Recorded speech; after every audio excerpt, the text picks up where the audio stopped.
Hello, I am Mani Malarvanan. In this video, we will look into how we can use AI in the decentralized application so that we can automatically govern using various technologies. Last week, we looked into how AI can be used to implement automatic decision making in a decentralized application that are deployed in various blockchain networks. In this video, we will take next step and understand what are all the procedures and policies we need to define so that we can able to successfully use AI in our decentralized applications. So the governance gap. The current reality is that generally anytime the voting needs to happen in a decentralized application within a decentralized organization, there is a voting that needs to required. Generally, they put it in a forum that people, those who have the tokens, those who can able to vote, they have to go and read the threads, understand it, and then they have to participate. Sometimes people are busy, and also if there is a more and more voting required, they may not be able to read all the documents that are being posted, and then they will decide what needs to be done. So generally, people will have other things to do, so they will miss to vote because there is only one vote. So they may consider that my vote is not going to have any impact, so they won't even vote. And the other issue is that people, those who have large number of tokens, whales, they can able to vote in favor of one way when compared to the individual voter's decision. So all those are all possible even though the organization is managed in the DAO setup within a blockchain network. So the clear solution is to use artificial intelligence and the agents to automate this process so that even before anybody purchases a token, those technologies can be put in place within the smart contract application so that those who are buying the token, they know that certain decisions automatically the AI agents can able to execute without any human intervention. It doesn't mean that humans are out of the loop. Humans still need to be interacting and making bigger and broad decisions. But there are a lot of small decisions within a DAO needs to happen on a regular basis. So those type of decisions, rather than having humans to vote for it, the AI can able to do it without any human intervention. And then the AI needs to log what decision it took, why it took, and it successfully executed or not. All the informations can be reviewed for later purpose. So why governance is turning into software? The thin participation. The voting power concentrates among few whales, those who have large number of tokens, and the individual token owners, so one or two token owners, they may not have a larger impact. So it may not be efficiently organized within a democratic system in a DAO application. So if agents can make those decisions, then the humans are relieved from making those decisions. And also the routine work dominates. There are a lot of times the DAO needs to come up with a proposal on a regular basis for the token owners to vote for it. Even some simple decisions, if they need to be voted, then the human beings may not have a time to read the proposal, understand it, and then finally cast their vote. So they won't even vote.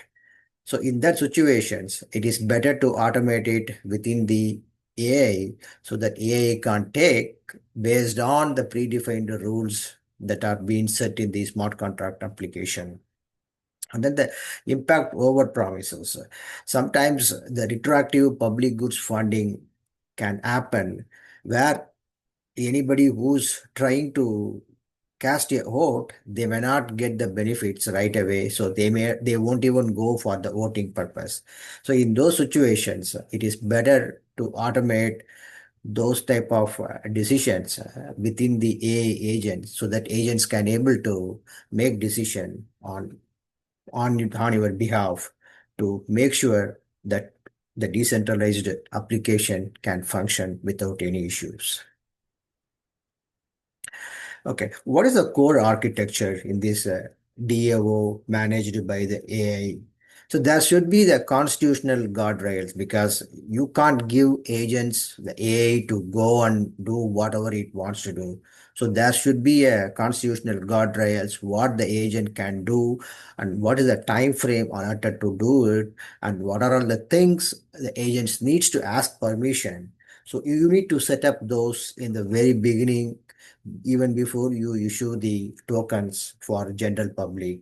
And then the modular treasuries, the Zodiac governor plugs in the safe multi-sig so that one person can't take the decision. See, basically the multi-sig is if you have a major proposal, then the one person can't make the decision. So you will have multiple people needs to sign in so that the execution can be passed.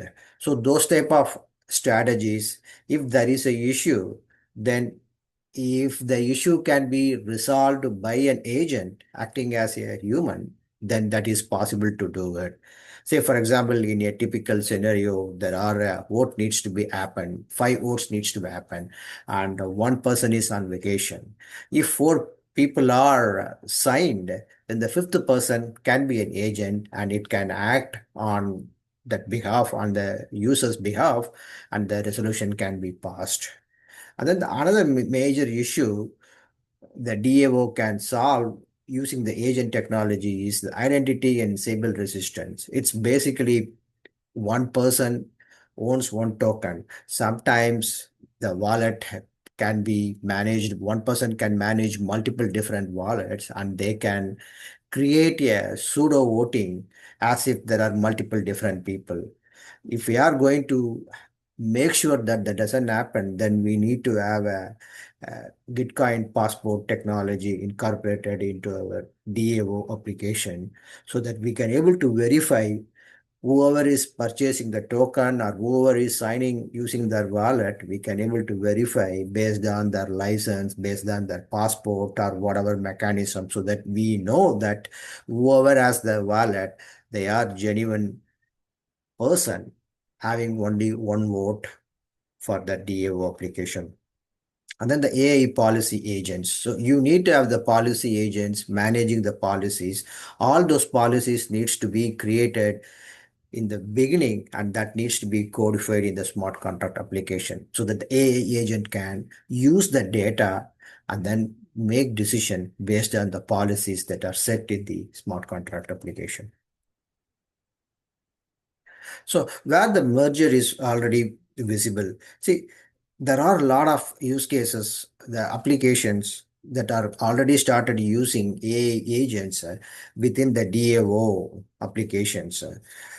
These three are some of the methods where companies are already started using agents in managing the DAO.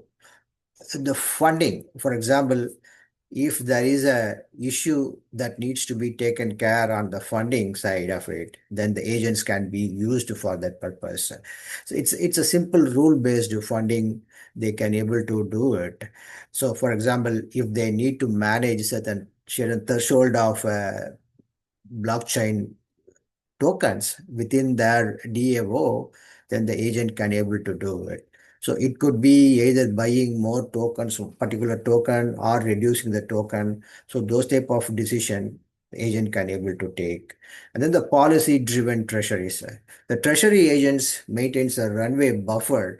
If he needs to make a decision, you can set the how much buffer it needs to have before it making the decision so that it can able to execute it or you can able to set a policy if it needs to take a decision that it needs to ask the human beings permission to do it, then it can able to do it. So those type of policy based treasuries you can create it and the agents can able to manage it. And then the sub decentralized applications, that's also possible. Say, for example, if you want to have a one larger organization and within that you want to create a smaller organization, decentralized organizations within that main organization. You can able to create it, and then your sub-organization can be managed by a group of people and agent. So in that case, the smaller decisions then the sub DAO can able to make using the agents that are being managed by it. So AI is the engines, humans are the steering wheel. Here, the AI is not in the driving seat. Humans are still in the driving seat. They need to manage it. They need to overall manage the entire decentralized applications. The agents are going to, AI agents are going to help us in making some policy decisions so that we can able to efficiently run the organization. So we need to define, humans needs to define what are all the policies the agent can execute, what are all the threshold, what are the parameters, all those needs to be defined in advance so that people, those who are purchasing your DAO tokens, they know that what they are purchasing, how it's going to be managed, where agents are going to play a key role, where the human beings still are managing it. So those type of activities can be planned and codified within the blockchain network. So, and you are giving permissions to agent. What are all the narrow mandates it needs to execute? You need to define it so that the agents can know what to do in what conditions. And those who are humans, those who are purchasing the tokens, they need to know also so that they can able to understand what agent's role is going to be, what the human beings are going to manage it. And then any type of issues, there should be a edge case. Agents needs to participate with human beings before making the decisions. Sometimes the rules couldn't capture everything, those type of edge cases, then you need to have let the humans make the decision than having the agents to make the decision so that human can intervene and make the appropriate decision for that entire decentralized application. So this is the typical 90-day rollout plan to implement AI within the DAO. The first 15 days, write the clear set of rules. What are all the guardrails it has, what it can do, what the agent can do, what the agent can't do. You create those policies, get the approval from all the stakeholders, and that would be the first step. And then the second step, in the next day, 16 to 45 days, you create environment where agents can able to act and it can able to execute by simulating the proposal and trying to understand what can be possible, what is not possible, so that the agent can understand and you can understand how the agent is going to work, and you can able to make any policy decisions changes, you can able to incorporate it in this time frame.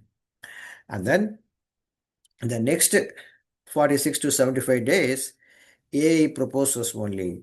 So it's basically you are spinning the agent to make decisions on your behalf by drafting transactions, attaching rationales why it makes the transaction, and then creating a positive environment for both the agents and for the human beings to understand how it's going to work.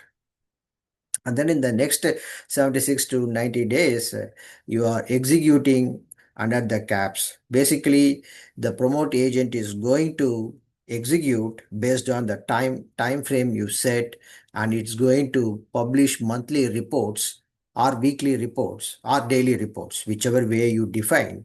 It's going to execute, create the reports for you to watch it, manage it, and if there is any fine tuning that needs to be done, it's possible to do it. So you go through this phase so that you start with a simulated environment, understand, and then finally execute so that the agent can able to do what you want to do. So The main purpose of this AI technology, incorporating AI technology in the DAO, is to understand if it is working efficiently and if it is benefiting the token holders. So there are many key metrics you can able to identify, and these are all some key metrics you can able to use it to fine tune the agents so that it can able to do its job, and ultimately your entire DO can managed efficiently. Time to decision, how much time it takes to make the decision. See, we human definitely we have to go to bed and we can't monitor all the blockchain network, bridges, Oracle and everything 24/7. So the agents needs to monitor it and it needs to make decisions. So you measure how much time it is taking to make the decision. If it is taking too much time, then you have to see what is going on and so that you can able to fix it. And then the policy adherence, how it is using the parameters you set on the policies to executing the transaction on your behalf. If it is not going and getting the correct parameters for your policy decisions, then you need to make sure that what is wrong in the agent and fix it so that you can able to continue allowing the agents to make decisions. And then the error rate. Obviously, you have to see if it is the transaction is successful or not. If the transaction is not successful, then the error rate is going to go pile up and you have to see what is wrong, whether the agent is wrong or the policy is wrong or the parameter is wrong. You need to make sure you identify it and fix it. And then the ROI cycle. So the time frame the outcome it is delivered to reward. So you need to identify that ratio so that you can able to fine tune the agents or change what the agents needs to do. And then the participation quality. See, unique human signals and are needed for the out, right? If the agents are asking too many questions to the user, then the user needs to go and understand what the agent wants on a regular basis. So that is the one extreme case. Another extreme case is if the agents not asking anything to the users and making decisions, then that is the other extreme. So to start with, you need to find a balance what the agents needs to do so that it can able to understand and ultimately it can able to produce the results what you want. So that's the main, these are all the five top KPIs, the metrics you need to use it to identify if the agent's technology is helping you or you need if there is any changes that needs to happen. And there are a lot of other metrics you can able to produce, but these five are the top ones that needs to be managed.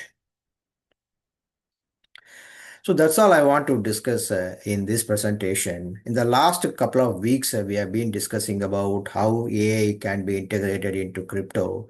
And in this particular video, we talked about how decentralized autonomous organizations can be managed using AI and AI agent-based technologies. And in the next week, we will get into more in-depth AI integration with the crypto applications. Thank you. Bye.